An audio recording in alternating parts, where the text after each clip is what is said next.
Hey guys, Assalamu alaikum and welcome from Taiba Zahid. How are you? I hope today you all are fine.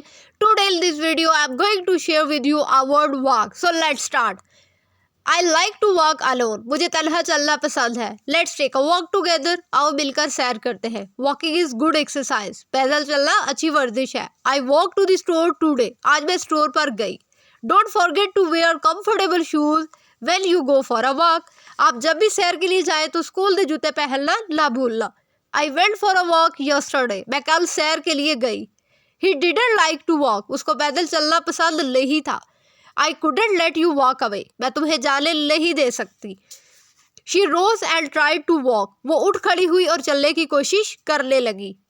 Should she walk away from this job? क्या उसको ये नौकरी छोड़ देनी चाहिए?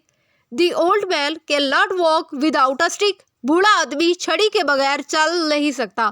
जी listeners, I hope so that कि आपको समझ आ चुकी होगी कि वॉक को हम किस किस तरह से सेंटेंसेस के अंदर यूज़ कर सकते हैं. इसके साथ ही तैयबा जाहिद को दीजिए इजाज़त. अल्लाह हाफिज़. अल्लाह लिखे बात.